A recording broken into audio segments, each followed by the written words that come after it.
Hello, it's Stuart, the Unrepentant Atheist. So I've got second of the calls, which I'm going to do from the Atheist Experience. And we've got Zach calling in, essentially claiming that atheists are just full of doubt, probably over-skeptical. So let's hear what he's got to say. We're not going to do the whole call. I'm just going to do little bits of it, which are the most interesting parts. Well, first, do you believe in a creator? Oh, what a question to phone into the Atheist Experience and say to an atheist, do you believe in a creator? No. A creator of what? Like, I'm holding a pen in my hand, and I'm pretty sure someone created this pen, but I don't think that's what you're talking about. Greater than the pen. Do you believe someone created this world that we live in, that you walk in, the air you breathe? Of course not. Okay, so with atheists, right? One thing I've noticed is that they don't apply their standards to actual real life. So if your wife just told you she got pregnant without another man, or the owner of your car, whoever built your car, just told you the pieces magically came together, you wouldn't believe that. Right. So why do you believe it on something infinite? Yeah, it's just so easy. This is so easy because one, we have a background information on building what people of assembly lines that build cars, right? We know they don't come together based on that.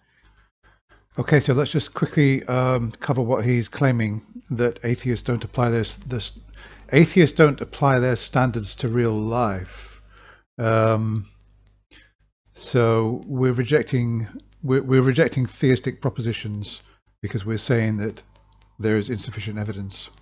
And he's saying that if your wife came to you and said that she was pregnant but she hasn't had sex with anybody, that we would reject it.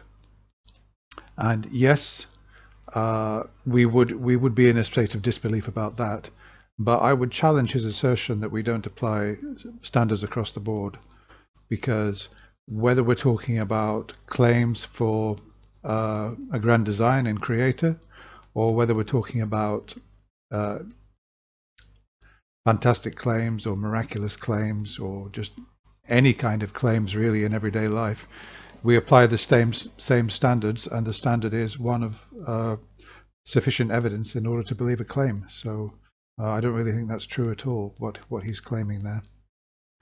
Okay, just briefly on that pregnancy thing, that obviously the woman said she's not had sex, she's got pregnant but not by a man. Of course I appreciate she could have been artificially inseminated, but if she would then have to claim, in order for it to be a sort of miracle claim, that she's pregnant, she's not had sex with a man, and by no other biological means has she become pregnant. In other words, that could also be artificial insemination. And then I would be in a state of disbelief on that claim, yes, and I would need evidence to believe it. I don't know what kind of evidence could be supplied, but that's her problem, not mine. Okay, so just moving on, let's keep going with this. Wait, really quick. Hang on, Mike. Before we go here, I just gotta ask, what do you think atheism has to say about the formation of Earth? They don't have an answer. It's just doubt. That's they don't have an answer. It's just doubt. Well, actually, as far as I know, science has got quite a lot to say about the formation of the Earth, the Big Bang, and the planets, and how natural forces resulted in the formation of the Earth. So no, I think he's wrong about that. Not just atheists, but in general, science has got a lot to say. We know fairly well how the Earth formed. exactly what. Wait. I'm asking you, hang on.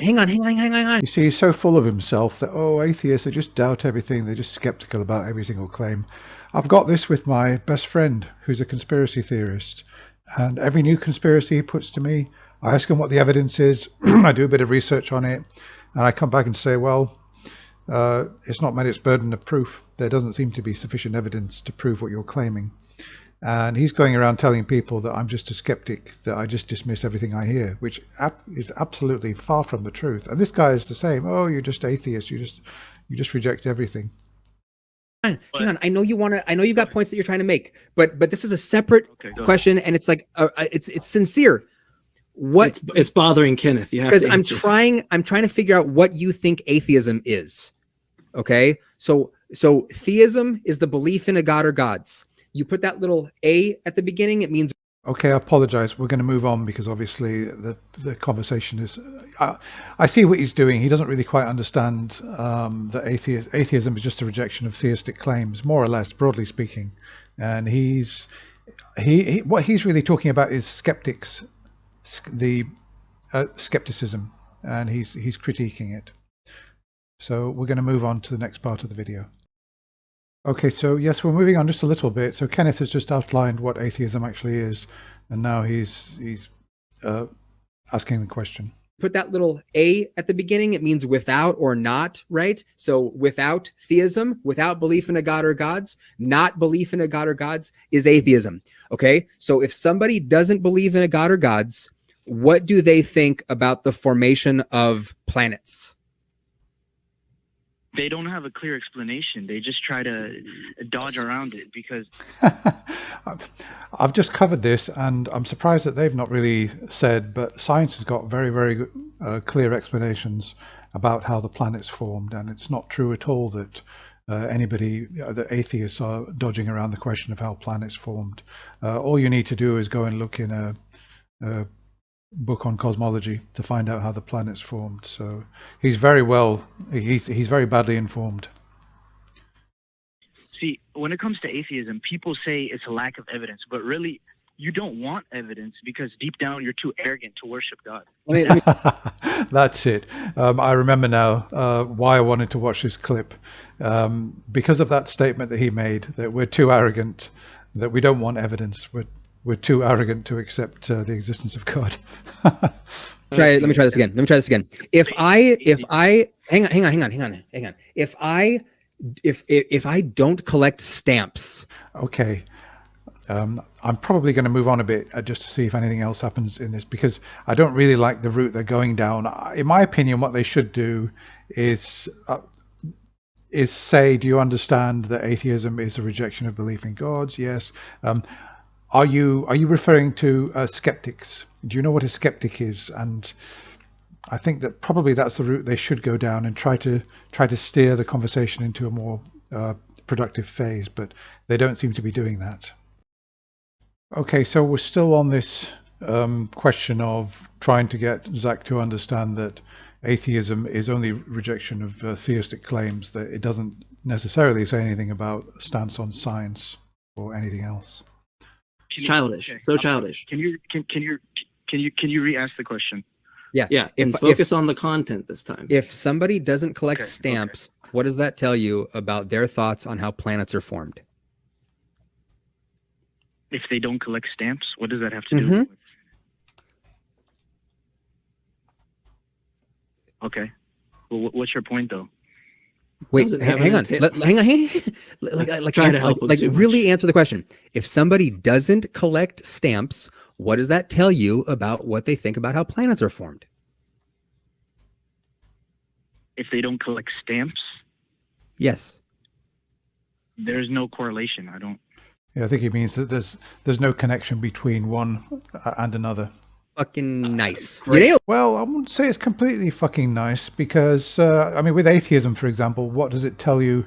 What can we say about an atheist's opinion on how planets were formed? Well, you can say one thing: we don't believe that a god did it. So in that sense, I don't really think that the stamp collecting analogy is probably the best. Nailed it. You nailed it. Well done. Bravo. Okay, so let's try this with the other thing. If somebody is not convinced that gods are a real thing, if someone doesn't believe in God, what does that tell you about what they think about how planets are formed? Yeah, that God didn't do it. At least one thing. It's a false analogy. I get what it's not. It's do me a favor. Yeah, well, I kind of agree with him that the stamp collecting thing is a false analogy. It's fairly unproductive because atheists on the whole accept the scientific method, and they don't accept that there's a creator God. So it does actually tell you something about an atheist opinion on how planets were formed, that they would look for they would look for the scientific explanation. They would not look for a supernatural one. So I don't really think they're going down the right road here. Do me a favor, hang on. We'll deal with whether or not it's a false analogy later. Just answer the question first. What does the one thing tell you about the other thing? Okay, we're going to move on because they're laboring this point a bit.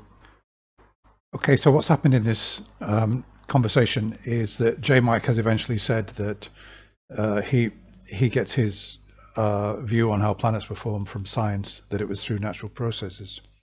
And the caller has now said, okay, where do the natural processes come from? So they're sort of they're making some progress, and they've now moved on to the question of faith. So this is where it gets a little more interesting. Okay, but it's not even a leap of faith. I don't want to say leap of faith because it's logical as well. But okay, this is what interests me when theists claim that their faith is based on logic. That's something which interests me. So I wonder what he's going to say. Just because you didn't see the creation happen live, can you not believe it? Is that basically what your point is? I don't think that's either of our point. Well, obviously the point is that in order to believe that there was a creation, we would need evidence for that. Not to actually see it, but we would need some form of evidence. I'm just really quickly, can we just drill down? Let me give you an example. So if before you get there, can I say one thing? If I'm upstairs in my house, right, and so I have a 3-month-old baby in my home. We're not roommates. She's my daughter. If I go into my bathroom and I see a dirty diaper on the floor, and I wasn't there to see what happened, I'm going to jump to a conclusion. I'm going to assume that my wife was in there and changed my baby's diaper, and she had. Okay, we're getting into bizarre territory. I'm going to move on closer to the end of the call. Okay, so Kenneth has just rebutted the claim that God created perfect creation by saying that a member of his family had some disease, and this has allowed the caller to come back and effectively say, well, because things didn't go your way, that's why you don't believe in God. Answer that people in my family have had that kind of perfection. What are you talking about? Okay, well, yes, that's another debate. We believe this life is a test. It's not the life of paradise. That's another topic. So it's not perfection, that really. That doesn't deny. Right?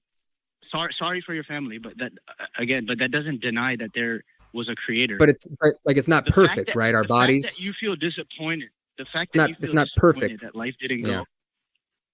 It's Zach. I wish you could see the intellectual dishonesty on display on your end of this call. Okay. I was saying I care about what's true. Okay. If there's any truth to Islam, I will convert. But you start talking about everything so perfect, we know there must have been one God. You just pulled. If there was anything, if Islam turned out to be true, I wouldn't convert. No, of course I wouldn't be an atheist if it was proven to me somehow that Allah is real. But no, I don't think I'll be a Muslim. That right out of your ass, dude. There's no evidence to support that claim. He's making like weird claims too. Like, I wish atheists would be honest and just say like deep down they believe in God. So you want us to lie? Well, like what is that? What is that? This is the weirdest thing I've ever heard. I wish the atheists would be honest. Now here's me being dishonest. It's incredible. Yeah, this is in Zach. I talked to like so many theists. This is the most insane call I've ever taken. I talk to people on TikTok, on whatever apps, stereo, whatever it might be, Discord. This is the most ludicrous. You've made no sense the entire time in your confidence. Like I don't know if you know what the Dunning-Kruger effect is, but like you are at the top peak where you have your confidence is so high, and Zach, but your ability to actually understand what's even going on, it's vacant. It's absent. So we have it there from JMike. Officially, this is the most insane call he's ever taken. And I've got the title for this video now because I must admit, as it's progressed, I started to regret featuring this video. But what the heck, I've done all the work of putting it together, so I'm going to post it. Thank you for bearing with me, and I'll be back again with another video, hopefully better than this one, very soon.